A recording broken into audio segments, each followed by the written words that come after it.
Are you unmotivated by the work that you're doing or feel as if you're just powering through to get the job done and the milestone met?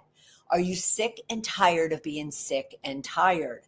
According to our guest, Randi Roberts, before you change your situation, you have to change your perspective. Randi's going to share with you how to get in the driver's seat of your own career and decide what to do when you're not as motivated by the work as you used to be. Help you explore next steps in your career so you are energized, focused, and excited by your work again. Randi and I will guide you into loving what you do without compromising who you are and what matters most to you. So stay with us. Welcome to Shedding the Corporate Bitch, the podcast that transforms today's managers into tomorrow's powerhouse leaders. Your host, Bernadette Boas, executive coach and author, brings you into a world where the corporate grind meets personal growth and success in each and every episode.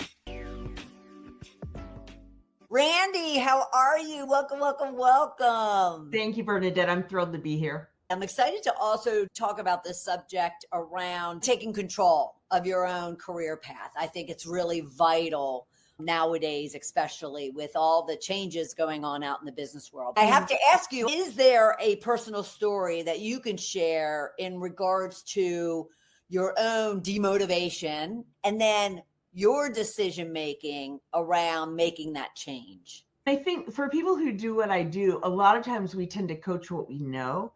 And I definitely have experienced this. I was one of those, very lucky, considered to be a high performer in my career, really motivated, loved what I did.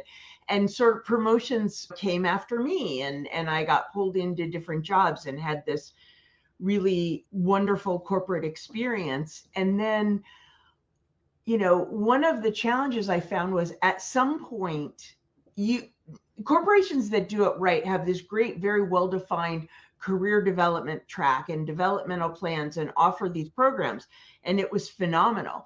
But sometimes the leadership of the company thinks they know what's right for you. And it may be you go to another country for a while, or you move into making it up, but from a sales into marketing role, those kinds of things.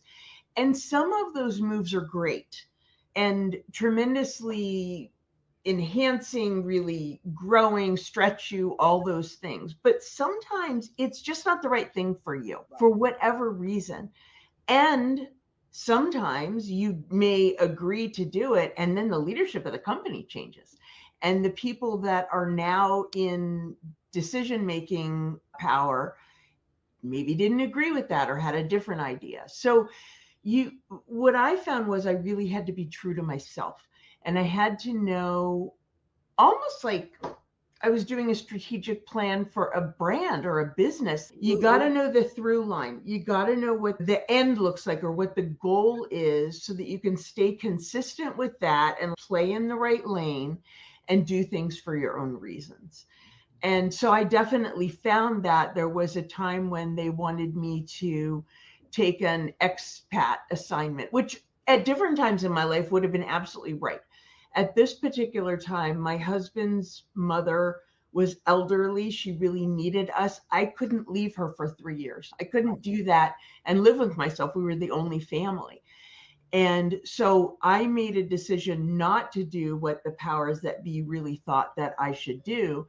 And it felt really risky. But in the end, I really had to do what I knew was the right thing for me. And it led to some other decisions after that. Nobody else can take into account the factors that are core to you. Right. We have to fight for ourselves. And what did you find the risks to be? So our listeners and viewers will understand how to evaluate. What risks did you see in getting, like you say, you drive yourself and your plan and what it is that's right for you? Well, for me, the risks were, some of this is speaking in generalities. In this case, there were more men than women in leadership. People get to those positions by being right a lot of the time, by being successful, by having confidence in themselves. They often don't like to be told no. And sometimes as a woman, that can be even more of a risk. So I found those things to be true. they wanted me to take their suggestions. And while I appreciated their suggestions and I appreciated them having that interest in me and that confidence in me, it was up to me to stand up for what I needed and be willing to risk their displeasure at my not taking their advice. And so I had to do my best to communicate my rationale and be okay if they accepted it or if they didn't accept it. Do you find that a lot of managers or a lot of professionals, when they are given an opportunity that might go against what it is that they really want, do you find that they thoroughly evaluate that versus just saying no and saying things that immediately turn off the leaders who gave you this opportunity? I think it's a really important question. And I think it's something that needs to get navigated carefully because I think it often isn't done as well as it could be. If you think about that interaction, I was going to the executive who made a very clear recommendation, what I should do, to tell them I wasn't taking that recommendation, needed to go in a different direction. I think we have an opportunity to view that almost like a job interview and work through our story. And I don't mean script it, but have your bullet points of the things you need to communicate and practice it. Talk it through with someone else. It may seem like overkill, but the reality is if you don't do that, you are verbalizing it for the first time when the stakes are high. That might be just talking to a friend, talking to a spouse or partner, talking to a coach, whoever that is in your life, but talk it out, verbalize it, so that you practice it and it feels comfortable and you can deal with what emotions may come up, because in those situations, if you feel like you're taking a risk, you might feel nervous, you might feel anxious, you might feel a certain way that gets in the way of the outcome that you're hoping for. And so there's some steps you can take to avoid that. Yeah, I love that. The more prepared you could be and the more thoughtful and intentional versus just a knee-jerk reaction like, no. Yeah, I would think that is imperative. And look, some people are great on the fly. Like some people, their knee-jerk reaction is right on and they can nail it. But most of us are not blessed with that talent. And why not set yourself up for success? Yeah. And even if you are good at it, still take some time to just consider all of the different angles, right? Because the outcome of that can be really powerful. That could lead to other opportunities. That could really reinforce this person's belief and commitment in you. So that opportunity exists too. I don't mean to suggest that the people who are buying into us are doing something. Their suggestions may be in our best interest from a career standpoint, but we have the other factors to consider. Absolutely. And I love the word you're using, suggestions, because they are just suggestions. They're not demands, commands. You could receive it like that, right? Yeah. But if you receive it as suggestions, like the way you're positioning it, which is making it seem so much more in my control than in their control. Is that what you mean also by getting into the driver's seat of your career? I absolutely do. It's nobody can have your own best interests at heart the way you can, even with all good intention, even the people that really advocate for you. You're the one that knows you best. You're the one that has to live with it. And so it's almost a situation too, where if you view yourself as a leader, and maybe you're an aspiring leader, maybe you're not there yet, but you view yourself that way, like think ahead to the result you want to have. Maybe you want to be a CEO.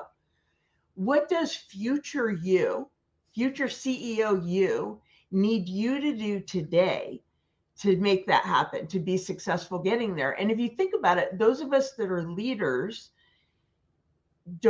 we have leaders, yes, but we're not followers. At least we're not just followers. Right. So why would you listen blindly to the advice someone else is giving you? Feel confident in your leadership to take leadership in that situation. And what is your recommendation, since you mentioned mapping out your path and where you want to land up? And then you had mentioned to consider what is it that you need to be doing now in order to get there. What is your recommendation around how to go about that? Who they should be talking to? What questions should they be asking to really understand what is it that they need to be working on? Yeah, these are great things to be thinking about because we don't do this in a vacuum. We do this between people, we gain advocacy, and it's all about that communication. So the way I have approached it, my own career, and I've coached others through this work a lot, is you almost view it as a strategic plan. Like, figure out what you think you want the ultimate job, the job you want to retire from, to be. And you may change your mind, because for a lot of it, that could be 25 years out. Yeah. But you're building that framework so you know what that is, and you make sure. Most of us have taken twists and turns along the way. It's not a linear path, but you always know the lane you're playing in. So you always make sure that anything you choose fits within that framework. And that really helps too when things come at you that you didn't expect. Should I be opportunistic about this? It's really attractive. It would lead to the next thing. Well, then you can look at it through a framework of, is this in my lane? And if so, yeah, go for it. And if not, you still can go for it. You get to set the rules. You get to change the rules. But it really helps you make sure that you've got the same, your career, you deserve the same strategic thinking as the businesses you work on. And that's really the approach I take. Like, I got my MBA. I spent 30 years in the corporate world and have now been running my own businesses for almost 10 years. Like, that's just how I think. It makes sense to me, but it keeps it objective. It keeps us from having our emotions in check and using them in a way that serves us rather than detracts. You have a plan and a compass, it sounds like, to then make decisions and reconcile and prioritize and decide, what you're going to do and what you're not going to do. For me, everything that you're saying sounds so comforting and so kind of sane, as opposed to all the chaos that can go on out there, especially if we don't really know what we want. I think that's exactly it. I like what you said a lot about the compass. And think about, put this together with the last conversation we had about if you are bringing a controversial or opposite opinion to a recommendation someone's giving you. You want to have thought through your rationale. You want to be sort of practiced with that so you can communicate it the way that makes sense, that's effective. It's a similar kind of thing. If you have picked your lane, if you have your strategy and your long-term strategy identified or at least outlined, if someone came to you with a, hey, you may not have thought about this, what about doing something like this? You instinctively can go to that strategy to evaluate the opportunity and communicate your thinking. Think about the way another leader would hear that. They would, man, this person really is a strategic thinker. Right. They're applying those skills to themselves. Think about the logic they laid out. They will learn the things about you that you want them to learn. Yeah. And do you often hear that the one thing that their leaders want from them is that strategic thinking? And do they have a challenge trying to figure out what that really means and looks like? That's a conversation that I have with people a lot. And that goes again to future you. If you want to be in that strategic leadership position, start thinking that way now, however far in advance it is, and apply those things to yourself. You deserve that. And it shows the kind of thinking. That's how I got a lot of the opportunities, because people want to see how you think. People want to see how you handle difficult situations. They learn a lot about you. And I have those conversations with clients all the time. And what was, going back to your own experience that we started this conversation with, what was your pivotal moment that caused you to say, this isn't what I want anymore, or this isn't working anymore? And then you all of a sudden went to this, made a sharp right into this entrepreneurial world. But what was that pivotal moment for you? I'm not sure it was a moment, but it was definitely a period in time where I found myself less motivated than I had been before. I've always worked hard. I've always liked having more to do than I can do. But the things that used to energize me became exhausting to me. And I had to do some soul searching to figure out what had the situation changed, or had I changed?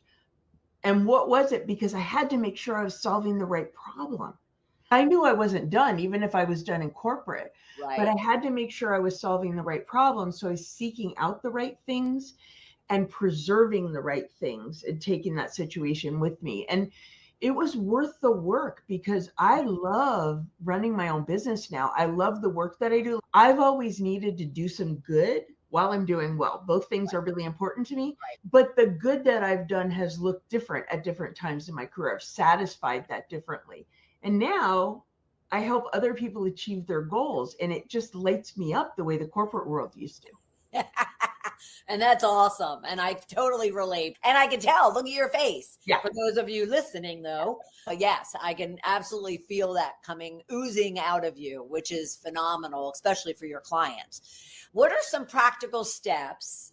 Because we're not necessarily saying that to the corporate people. You might come to a moment where you become an entrepreneur. You're not saying that, right? It's not for everybody. Correct. It's no joke. It's hard. Yeah. You're just saying to take control of your career and don't let, everything else around you control it. So what are some practical steps they could be thinking about and or doing right now, especially if they are having this tug of war within themselves as to whether or not they're happy or not happy? I think one of the most important things, it's a process, but I think the place to start is what I do with so many clients is figure out what it is that is itching. Figure out what it is that isn't fitting the way it used to or what's missing, because that way you may be able to solve your problem right where you are. If things aren't working right for you, the answer isn't necessarily change companies, change careers.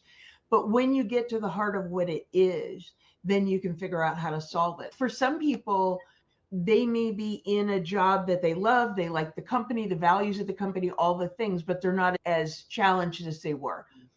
If you have that conversation with somebody, you may be able to find a way to solve it for yourself. It's good for the company, new product line, new customer base, whatever that looks like. So getting to the bottom of what isn't fitting right anymore is the first step to figuring out how to solve it. And who can they also be engaging in this process? Apart from what's obvious for someone like yourself, but who even within their sphere of influence can they be engaging to help them even see their reflection properly in the mirror as far as what is not making them completely happy? I love that question because it's one of the things we can control. Sometimes we feel out of control of being able to solve the problem, but the first place to look is like, who's on my board of directors, right? Do I have mentors? Do I have advisors, friends? It might be your boss. Like if you're in a good situation, who are the people that have a seat at my table that I can go to with this and talk through what I'm experiencing and some of the things that I'm thinking about? And the thing that we tend to forget is we're not the first ones to walk this path. Most people that have a successful career have had some twists and turns, have had some times that were less motivating to them than others. And if you're clear on what you need from them, it might be a situation of, I'd really like to just process this with you so I can try and figure out what's going on. Or I'm thinking that there's one or two things that I'm like to solve for. Can you help me do some problem solving? Like, think a bit about what you need at that time. Think about who it is on your board of directors that can best serve that for you and get active about it. It's very unlikely that the problem that exists in the world can be solved in your head. You got to engage. I love that. And I even want you to drill into, because this could be the first time those listening and viewing this is hearing about a board of directors. What do you mean by that? I don't want to own my own company. Yeah. So what do you do with your clients as around formulating that board of directors? Yeah, I love that. There are different stakeholders in your life that are engaged, that want to help you, but it's in different ways. Like, you may have a fantastic boss that is committed to your development and will do a lot of things to provide you the resources you need. It doesn't mean that's the person that you want to talk to about your innermost thoughts. You think about who else is in your world that can provide that sort of advice. It might be somebody you went to grad school with. It might be a colleague that you used to work with or you currently work with that you have that trusted relationship with. So think about what it is you need, and then you think, who are the stakeholders in your life that can provide that? And having advocacy is really important too. That's really different than mentorship or whatever. Your advocates are the people that will go to bat for you, that people that will take action on your behalf. And you don't necessarily go to those people when you're not sure you like what you're doing anymore. So you have to be a little strategic even about that. What is it that you need, and who in your world can help provide that? And what are your cautions around who they select? Great question. I have always kept the list close. So I've had what I call my holy smokes list, and I really don't call it quite that, but I don't like to swear on podcasts. So my holy smokes list is a very small group of people that when I feel like, holy smokes, I don't know what I'm doing, these are the people that I can call and be vulnerable with. You want to keep that list close. Those are the people that you really trust. And then beyond that group might be people that you don't necessarily open the kimono entirely to. You may share with them what you're thinking from a business perspective and ask their business advice. Like, they're hugely valuable in that space. That doesn't mean they're entitled to your innermost thoughts. Right. So you just have to be selective with who it is that you need in your world. And I would say too, Bernadette, one thing is we tend to hold ourselves back thinking that we can't ask people for help. We can't ask for advice. Most people are really happy to help other people. It feels good. You want to do it. It comes back to you, corporate karma and all that stuff.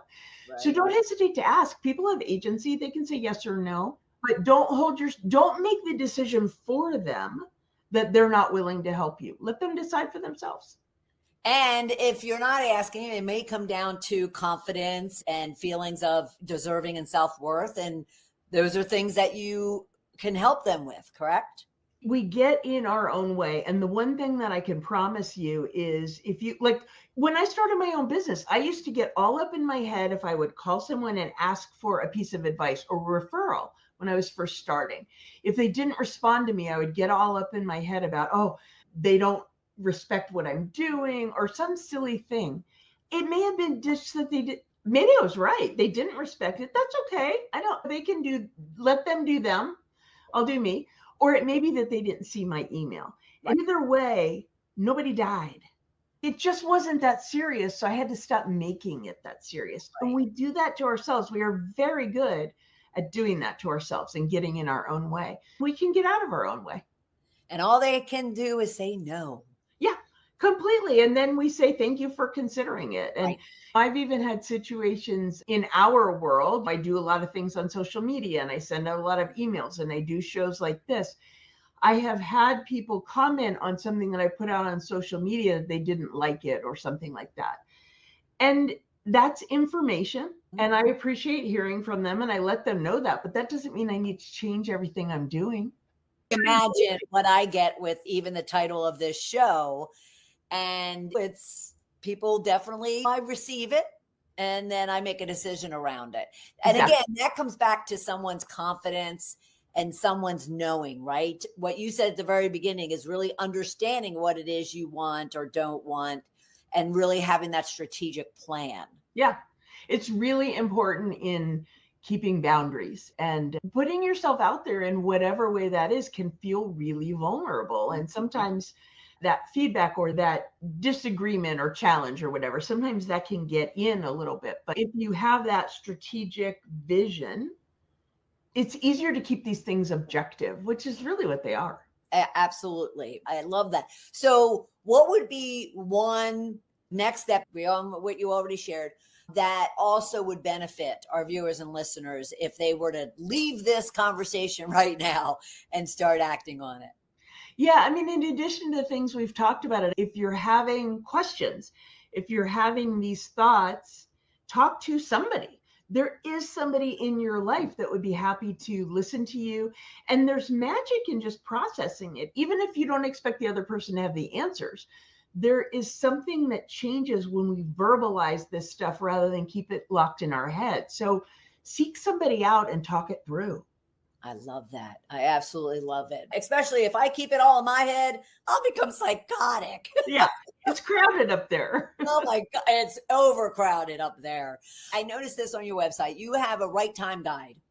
And I wanted to allow my viewers and listeners to go to your site and download that. And you can do that at tiny.cc/right time guide. what is this and how can they use it to benefit them? It's a starting place for knowing when's the right time to make a move, because you may be thinking that something's not right anymore. Is there more money out there? Is there more of whatever it is you need out there? And sometimes the time is right and sometimes it isn't. So it's a good place to start thinking about those things. Yeah. And again, getting it out of your head.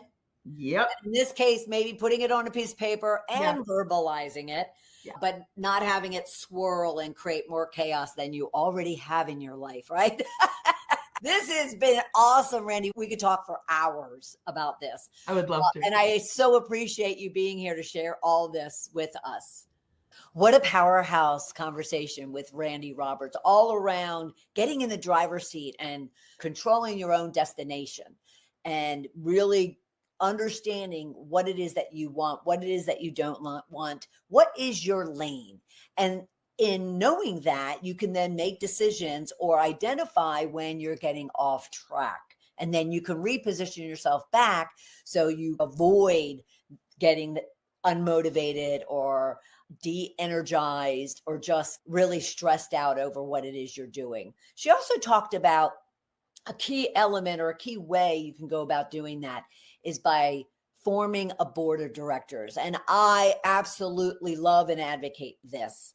And I did it in my own business about 14 years ago. And so your board of directors are those individuals around you in your sphere of influence that you trust, that you really hold in high regard, that will be completely open and honest, that will guide you and mentor you and provide you some advice and help you with some key decisions that you're making throughout your career. So definitely dig into that portion of the conversation around your board of directors. And then she said that she has a holy smokes list, and she was editing herself, not wanting to curse on our Shedding the Corporate Bitch show, but that's respectful. And so her holy smokes list is beyond that board of directors list.